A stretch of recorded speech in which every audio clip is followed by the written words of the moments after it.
Hello F11 members and welcome to the post-production videos for issue 92, September 2019 issue.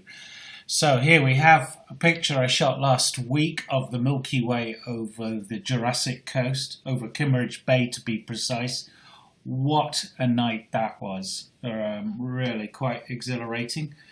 But funnily enough, I drove back from that particular shoot believing that it had been yet another fruitless session. It wasn't that until I came to process the picture that I realized that I actually had the raw materials for quite a successful picture there. But you can read all about that shoot, and in particular how I planned it, how it came together in the How It's Done feature in this particular issue. So let's talk through the post-production on this picture, because to get the best out of such a night sky shoot is quite tricky. So let's go back into Lightroom now, and here we have the shoot, and really cloud was a real issue, and you can see here the frames that I've shot, and I've flagged this one here as being the one that has the most potential in terms of the visibility there in the sky of the Milky Way. The next shot here is pretty good as well, but it's not got quite as much exposure on it. It looks better here, but I'd rather have more exposure, brighter stars in the sky. So let's start working through the shoot, but the first thing I'm going to do is just contemplate the steps before I wade in. And I'm going to take the sky from this picture and process it to optimize it. And I'm going to take the foreground from this picture and I'm going to exposure merge them. As you can see, this particular picture here has been done with a 2-minute exposure at f2.8 at an ISO of 12,800. Whereas this image here, shot for the sky, is a 20-second exposure at f2.8 at ISO 12,000.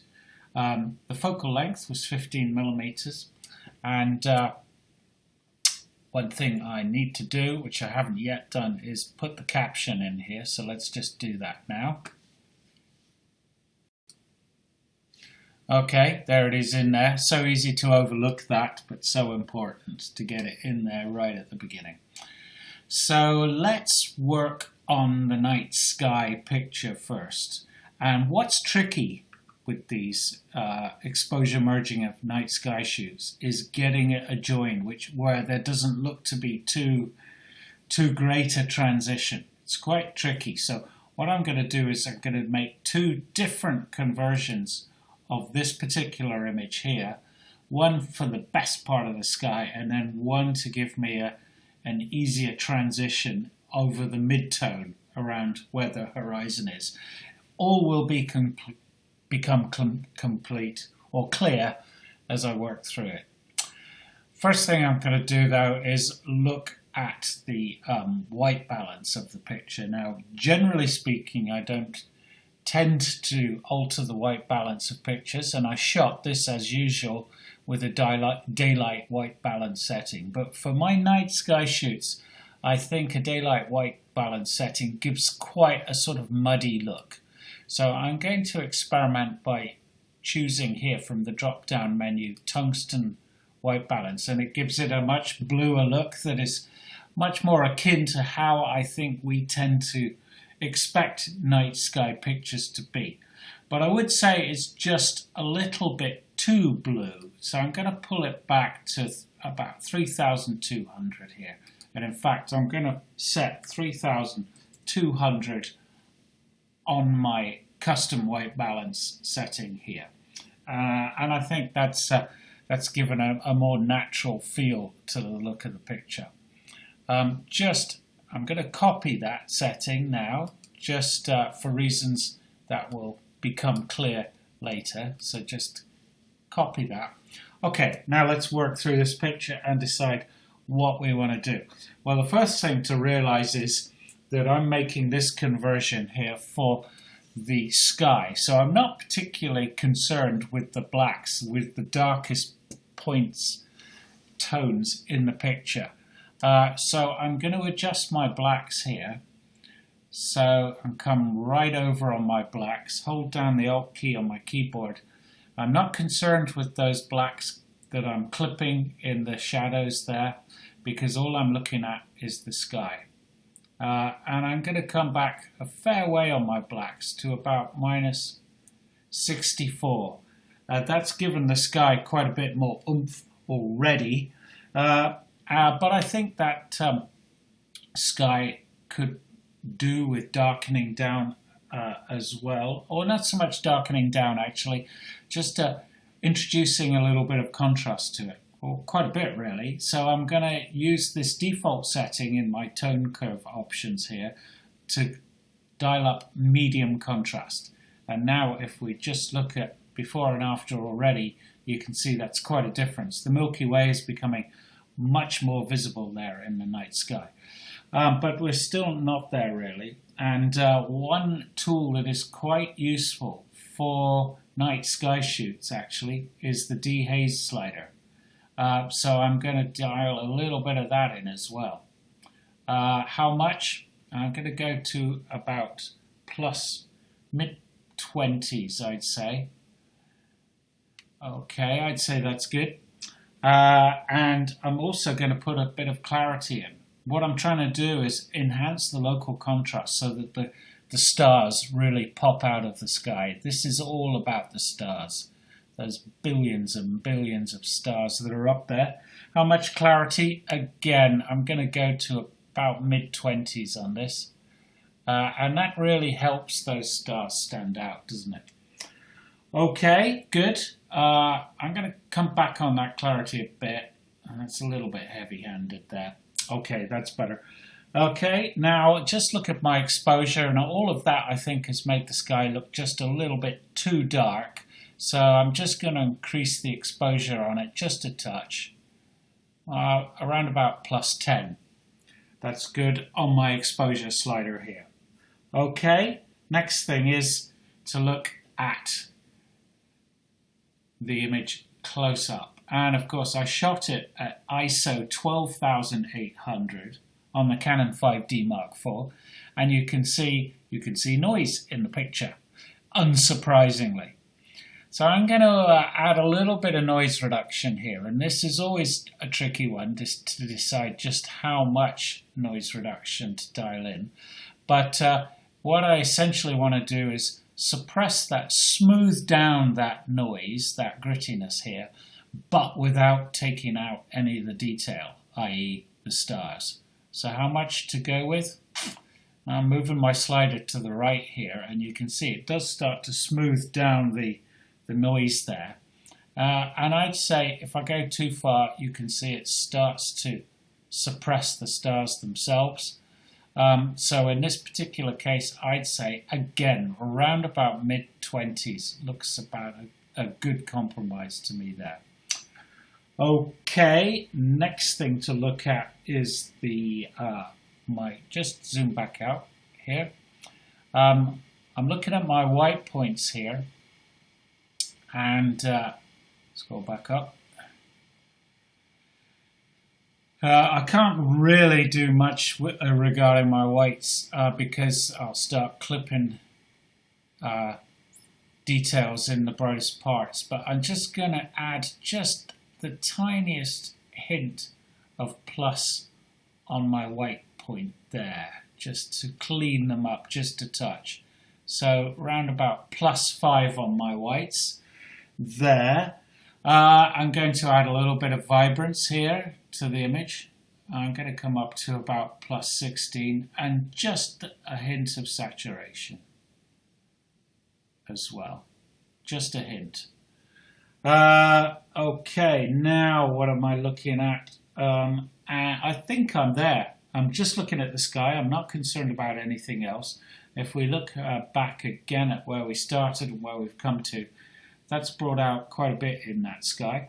So I'm going to export this, open it up in Photoshop, and then come back to the image in Lightroom and carry on working on it. So whilst I do that, I'm just going to pause you.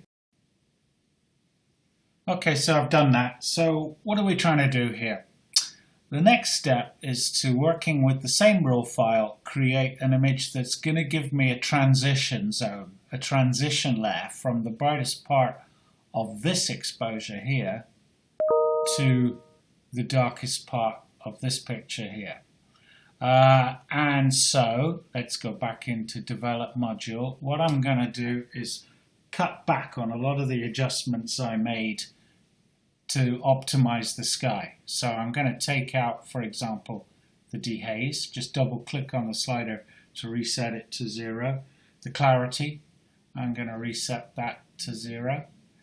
I'm going to pull back my blacks now, because now I am wanting to hold some detail in those headlands and in the darkest part of the picture. So take out that black clipping. And in fact, regarding those blacks, I'm wanting to bring out some detail there now. So I'm going to come up on my shadows there.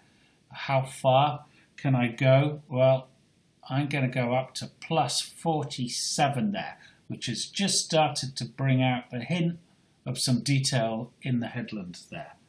Okay, and on my whites, I can afford to ignore those bright parts of the image there, the brightest white part of the image, because now I'm only concerned with the lower portion of the image here. So if I hold down my Alt slider on the keyboard and move my whites to the right, I can come up on my whites quite a way. How far? To about 37. Okay, and now I'm going to look at my noise reduction down here. I'm not concerned with those stars anymore. What I'm concerned about is the noise in this area of the picture, the top of the water, the bottom of the sky. So let's just zoom in again and come down to my noise reduction. And I feel I can afford to put a bit more noise reduction in there, because what's that? I'm not worried about losing the detail of the stars. So I'm going to come up to about plus 50 on my noise reduction there.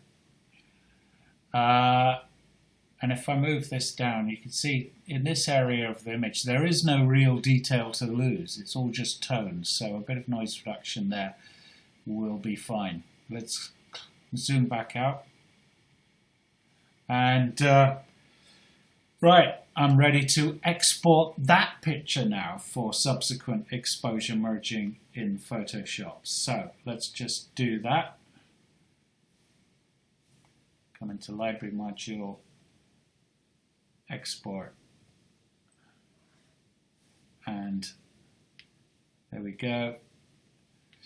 And that's going to open up in Photoshop.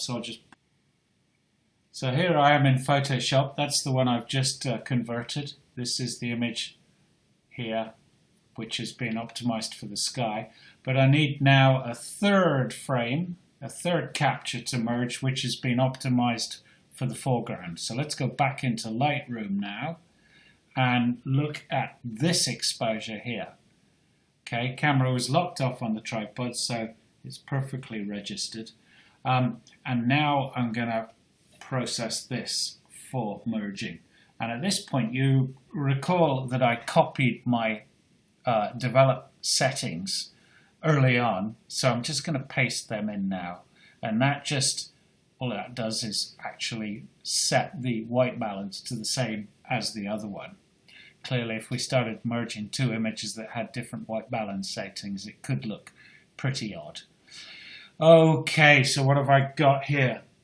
Just pause and look at it and consider the highlights. Well, I'm not concerned at all about the sky in this particular picture, but I am concerned about the brightest tones there in the water. There are some lovely tones in those waters. So I'm going to pull the highlights back a bit to around about minus 40. That's brought some of those tones in this area of the water back a bit. I'm going to bring my point curve down as well until I start to see the kind of tones in the water that I like. What I found really interesting about this, the tide was in and this rock ledge here was submerged, and yet you can just see it emerging from the water there. Quite a subtle compositional tool leading the eye into the frame and towards the Milky Way and the headland there. Okay, that's good. Let's come up now, and I want to just maximize or help along some of this shadow area down here. So I'm going to come to my shadow slider here and just boost those shadows up to round about the mid-20s again. I don't want this area to be too bright. I don't want it to appear too much detail. I mean, this was a picture shot at night, so it needs to look dark. If it doesn't, it's going to look a bit weird. So I'm just going to come down on my point curve just a bit more. About there. Okay. And again, a little bit of saturation, probably more than I would normally do on my normal landscape shoots. And just a teaspoon of saturation as well. Just a hint. And now I'm going to export that and open it up in Photoshop. So I think at this point what we'll do is carry on in part 2 of this month's post-production video tutorials. So see you there.